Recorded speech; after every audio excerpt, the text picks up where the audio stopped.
Hi, welcome to Budget Model Railways and a summary of my micro layout. Please stick with me. I'm going to try and talk through how I did quite a lot of the building, scenery and track and everything. So it's a bit of a summary of what we've done. I always smile a bit. I quite often get some really nice questions about layouts, usually for things I've mentioned in the video. So I know that most people only watch videos for 30 seconds, but if you've got a specific question, please ask it. But it might be worth staying to the end of the video because I might just answer it. So one we get asked a lot is, what size is it? Well, it's 22 inches by 11 inches, which is just under 2 foot by just under a foot. Those of you that are offended because I didn't put it into metric, yeah, sorry about that. Look it up. So there we go. So I thought I'd do a few close-ups as well. So that's a little thing that I've just added there, which is the cyclist in the foreground. The layout is on a piece of chipboard. It is very slightly warped, but I kind of took the view that it came from a very, very old cupboard. And any warping, whatever it was going to do, which is unusual with chipboard anyway, it's probably done. So I didn't add a frame to it, which would only have added a bit of weight. The track is all Pico track, set track, points and a few bits of set track, and then flexi track. Now the flexi track curves were done using one of these, which is a 3D printed template that my son made, or you could just use, again, this was laser cut piece of wood, but you need something because in these are very tight. These are 9-inch diameter curves, which is about the limit of what the Kato pocket line stuff will go round. And I'll talk a little bit more about wagons and things in a minute. If you don't get the radius absolutely constant, then you tend to get derailments and you tend to get things not running very well. And as it is, you're kind of limited because I think it's rolling resistance to how many wagons you can pull. So that's how the track was done. The track was ballasted, and there's 3 videos on that, so I'm not going to go into that in a great deal of detail. I also, unusually for me, painted the track and weathered it, which I quite enjoyed, but I don't enjoy all the faffing around trying to get it all cleaned, and just when you think it's right, then something starts derailing and you discover there's a bit of ballast you haven't cleaned. So I like the look, but I'm not sure that I like all the work that goes with it. So the scenery was made using foam packaging that the 3D printers come in. It's much easier than polystyrene. You can cut it to shape. It was then covered with PVA and poster paint, scattered and static grassed straight away. I don't let anything dry anymore. I do it all in one go. The road is simply mounting board, picture frame as mounting board, painted, black washed, dry brushed, and that to me seems as effective as anything else I've seen, including a lot of really complex plaster ways of doing it. And of course it's much easier to cut and work with. The trees are ordinary trees that I had lying around, using woodland scenic autumn foliage, just trees covered in glue, foliage put on. The station building down there is a Gagemaster Kestrel. He said Falcon. Bird of prey, it's all the same. Kestrel bungalow, painted up, added a canopy, and these are fast becoming one of my I think it's the 3rd time I've used one of these in Engage. In the same way as I like the old Dapol 00 station building. There is a bit of a lock-up goods there that came, I think, from a ratio or a wheels kit. Canopy I made myself out of cardboard offcuts, and the platforms are just foam board with the edges painted to look like concrete. Nice and simple. So nothing too unusual with the scenery. Certainly things that you've seen before in many of our videos. And then I'll flip around in a minute and we'll show you the other side. But it does just prove that it's quite simple.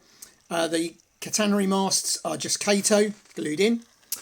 I have done the integrated controller using the components from our normal controllers. And that just gives me the opportunity then of not having to have a separate controller. Vertical mounted works well because with these micro layouts, once you start pushing this way to move the switch, you tend to move the layout. I've added quite a bit of detail. I like this building. I got it for £2 at the Little Hampton show. I like it because my father had an HO one when I was a kid that I've still got. It's been on other layouts. And interestingly, that building was bought second-hand. And in fact, the whole layout was built out of what I had lying around or could buy second-hand. It really has cost me very little, 20 or 30 quid probably to build. I did buy a Woodland Scenic warehouse group new for some of the figures. I haven't found the answer to cheap N-gauge figures yet. The Chinese ones are pretty appallingly painted, and I don't have the eyesight to hand paint them the way I do with 00. But I've got a few figures that I've managed to pick up second-hand as well. Now this is designed specifically for the Kato pocket line. That's really a very important loco to me, because it was buying that some years ago that got me back into N and thinking, yeah, you know, N's pretty good. So you get this lovely little stream train. They do a nice little tram there. And of course they do the cab loco, which I've got loads of. So now we're back round the other side. And those of you which have watched these videos will know this is the idea of this layout. It's two layouts in one. I can sit this side and run goods trains and run it almost as a layout with the back almost as a fiddle yard. And equally I can run the other side with the passenger trains and things. And then I can use these sidings to feed whichever side I'm running. So if I wanted to run lots of freight trains, I can put a freight train in here. I can put a freight train in the back. I can have two different locos running, two different consists. So operationally, and I'll just do a little aerial view again, there's an awful lot going on. This isn't a novelty layout. This isn't a layout made in a suitcase to show, oh look, I can fit it into a tight space. This was designed to have operational usefulness. Lots can go on. I can run passenger trains at the same time as a freight train. I can run 3 different locos and consists at any one time. And I can do an awful lot of shunting here because it's a tuning fork. But it's a tuning fork layout with an endless head shunt and an endless siding this way. So I don't get stuck. I can use a card system, and I was here last night for doing over an hour of shunting. So it's a very, very useful shunting layout. And I can also watch trains go around.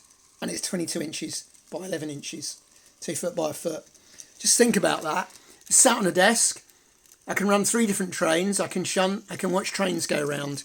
And that's the only size. So not only is that the advantage of N, it also shows you what can be done if you go a little bit less than first radius. And that was the idea of this. This is right down to 4.5 inch radius. But these locos will do that. Now, if you want to run UK outline stuff, sorry, you've had it. They won't run on less than first radius, which is almost effectively double this. And you're then losing some of the benefits of N. But there you go. Now, so I was going to put a building here, but in the end I've made it just as a siding. Obviously the retaining walls are just Metcalfe paper. The hill is my usual, so that's ready mix filler from Wix. You let it dry. While it's drying, you muck it about with the edge of a spatula and a spoon and all sorts of things to get the rock face. Paint it with emulsion, black wash it when it's dry brush it when it's dry, and the job's a good one. The autumn look was carried on with some more of the woodland stuff scattered around, and I had a few painted tufts that work as well. Truck I quite like. I've used those a lot. Recently discovered, I've been paying about £4 for those, which is not expensive. They're 3D printed, but I recently discovered on Thingiverse for free the file to print them, so I can now print them for free. And there's a few more versions of it actually, so it's worth having a look. It makes a nice little truck. So there we go. It isn't a complex layout to build. It looks, I think, really nice. I don't think anybody would complain about the level of the way that's been built.